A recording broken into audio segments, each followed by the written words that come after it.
almost everyone would like to live in nice, affordable housing, located within reasonable distance from work, school, shopping, etc.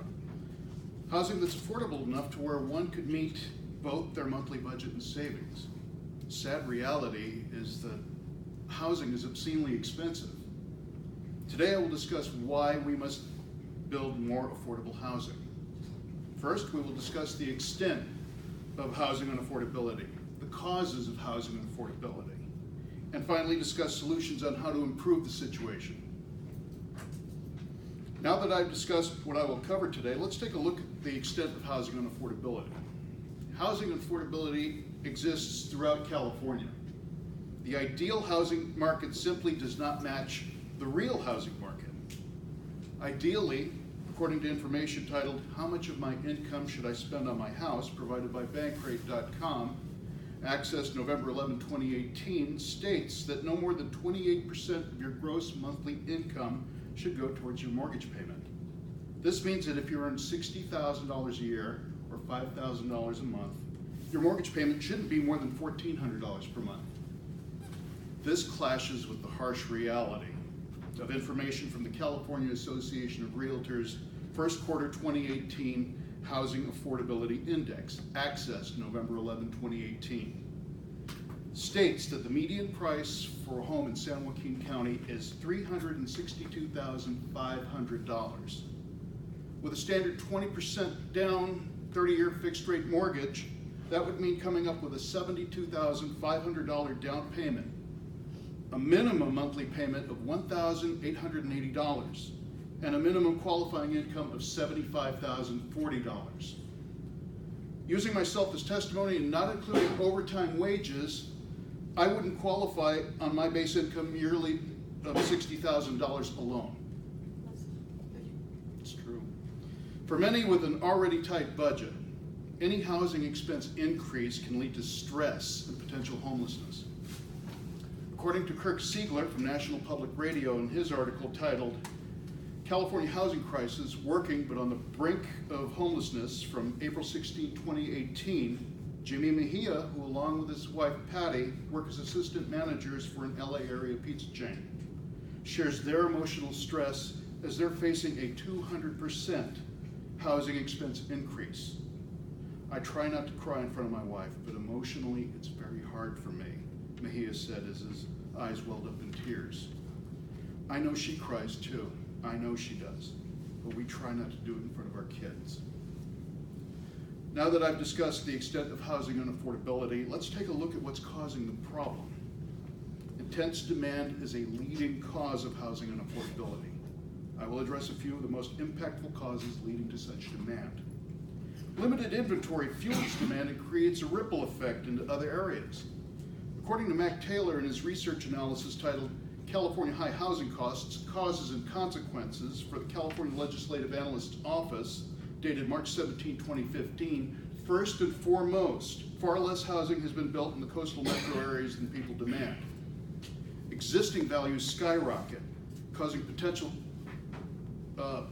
buyers to spill over into inland communities such as Stockton, and driving up home prices here as well.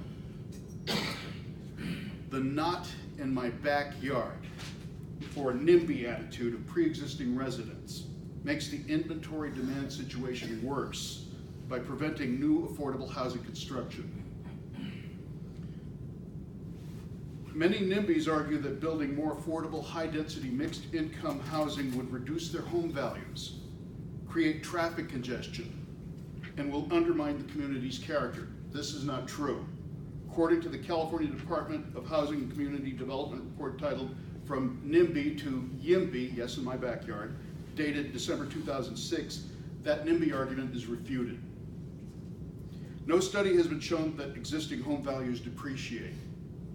Traffic is not an issue since most who live in affordable housing have fewer cars and drive less. Lastly, new affordable housing can be designed to fit into existing communities, therefore retaining character. Investors and wealthy foreign buyers intensify competition over existing homes and have an unfair advantage over local buyers. According to Matt Levin from calmatters.org in an article titled Are foreign investors driving up real estate in your California neighborhood? Dated March 7, 2018, states that another cause of rising prices is bidding wars and all-cash transactions from investment firms and foreign buyers, predominantly from China.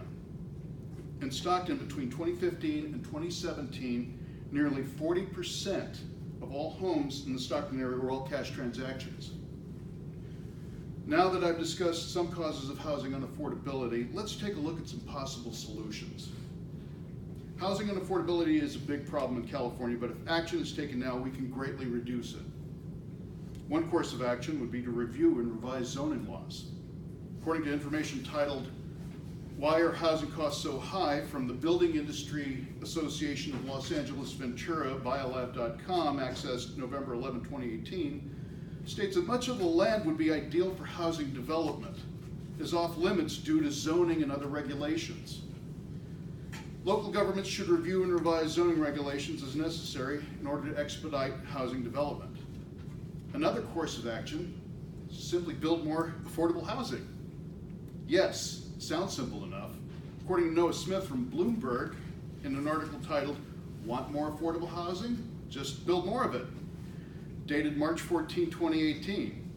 The article proposes that the urban centers of California should emulate Tokyo, which they've ensured their supply of dwellings stayed ahead of population growth.